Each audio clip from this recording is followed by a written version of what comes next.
नमस्कार, सांझ समाचार के डिजिटल प्लेटफॉर्म के साथ मैं हूं आपका दोस्त टीएन मनीष।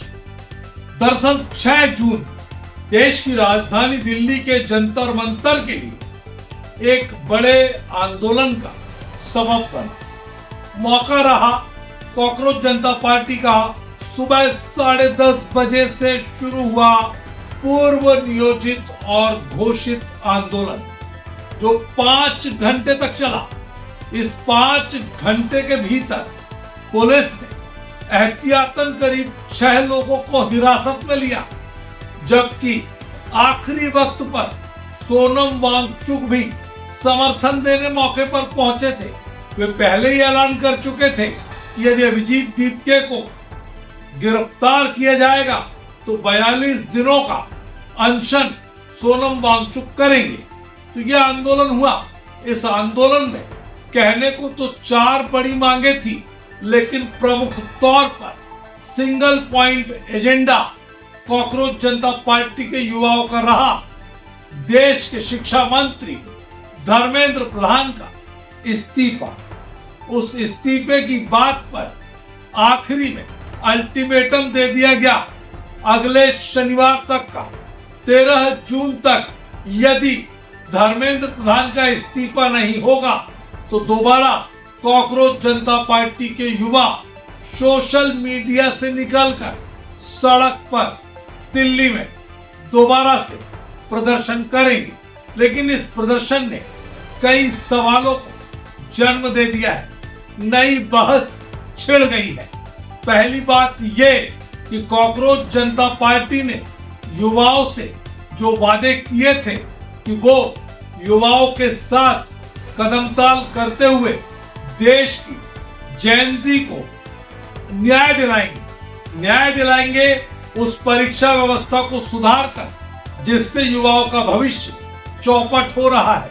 न्याय दिलाएंगे नीट यूजी के मामले में, न्याय दिलाएंगे सीआईयूईटी के मामले में, न्याय दिलाएंगे दूसरी परीक्षाओं के मामले में, सीबीएसई के मामले में, और इन सब के लिए अकाउंटेबिलिटी फिक्स करेंगे, जिसको बताया जाएगा कि अकाउंटेबल कौन है। तो शिक्षा मंत्री धर्मेंद्र प्रधान यानी उनका इस्तीफा कराएंगे।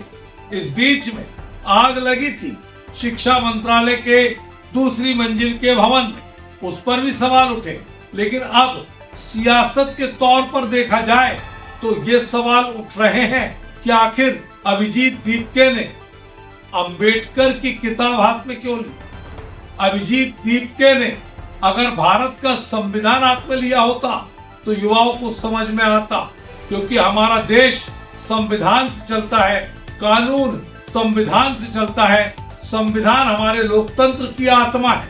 लेकिन उन्होंने डॉक्टर अंबेडकर का तस्वीर दिखाता हुआ एक ऐसा बुक, ऐसी किताब हाथ में ली थी जो संविधान तो नहीं थी। इसके अलावा अभिजीत दीपके के मुखारबिंद से भीम आर्मी आजाद समाज पार्टी की तर्ज पर जय भीम क्यों निकला?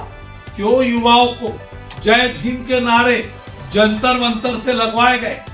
क्या चंद्रशेखर आजाद, भीम आर्मी, आजाद समाज पार्टी जिस राजनीतिक दल के लिए बी पार्टी का काम कर रही थी उससे ऊपर उठ गई है?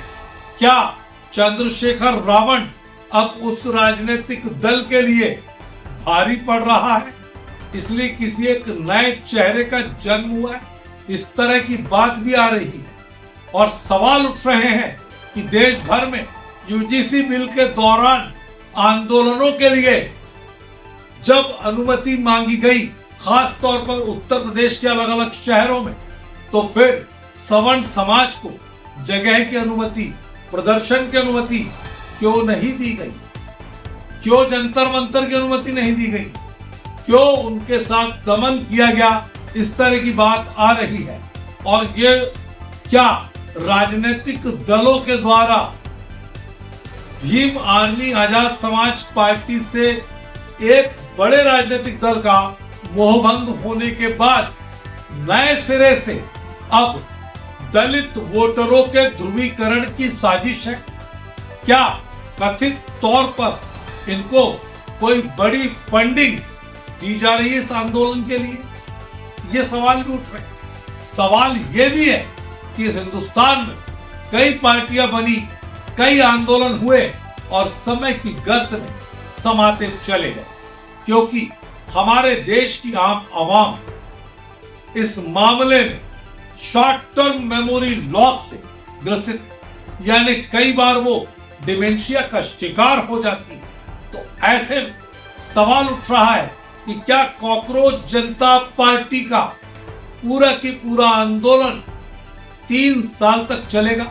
अब आप सोचेंगे मैं 3 साल क्यों कह रहा हूं। तो वर्तमान सरकार केंद्र के कार्यकाल के 3 वर्ष बचे हैं और इन 3 वर्षों तक कॉकरोच जनता पार्टी को यदि वास्तव में युवाओं की आवाज बुलंद करना है, वास्तव में सरकार को कटघरे पर खड़ा करना है, वास्तव में सरकार को जवाबदेह बनाना है, वास्तव में शिक्षित बेरोजगारी को दूर करना है, हकीकत के धरातल पर युवाओं की आवाज को सरकार की नींद उड़ाने तक बुलंद करना है, तो एक निरंतरता, एक कंटिन्यूटी और एक कंसिस्टेंसी इनको बरकरार रखनी पड़ेगी। यानी यह आंदोलन सोशल मीडिया के बाद अब सड़कों पर चलते रहना चाहिए। अन्यथा क्या ये पोलराइजेशन ऑफ वोट का नया खेल तो नहीं है सियासी तौर पर? अंदर खाने गणित क्या है, इस पर कई तरह के सवाल उठ रहे हैं। मैं जानता हूं कि मेरी इस बात से बहुत सारी प्रतिक्रियाएं विरोध में भी आएगी, लेकिन जब आप कोई विचार देते हैं तो उसमें समालोचना आलोचना दोनों आती है और हम दोनों ही तरह की टिप्पणियों के लिए तैयार हैं। लेकिन ये सवाल व्यर्थ में नहीं उठाए, क्योंकि आग लगती है तो ही धुआं उठता है।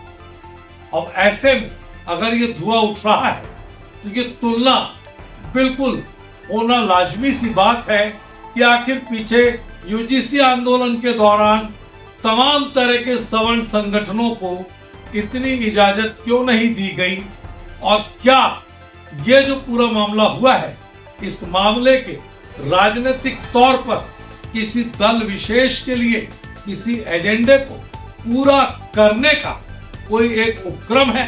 अगर ऐसा नहीं है तो अभिजीत दीपके और उनकी कॉकरोच जनता पार्टी को ये साबित करना पड़ेगा युवाओं के सामने कि आखिर वो इस तरह की नारेबाजी के साथ क्या बताना चाहते हैं, जब संविधान को लेकर के बात आ रही हो और उसमें तमाम तरह की नई बहस शुरू हो चुकी हो।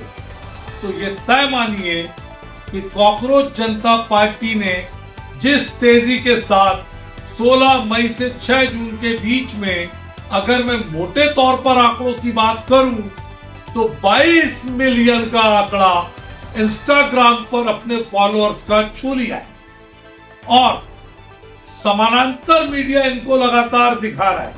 जेन ज़ी पूरी तरह से अपने मोबाइल पर सीजेपी के साथ आगे बढ़ रहा है, लेकिन क्या उस जेन ज़ी की उम्मीदों पर सीजेपी पूरी तरह से खरा उतरने की स्थिति में है? अगर है तो युवाओं में सर्व जाति सर्व समाज के लोग हैं।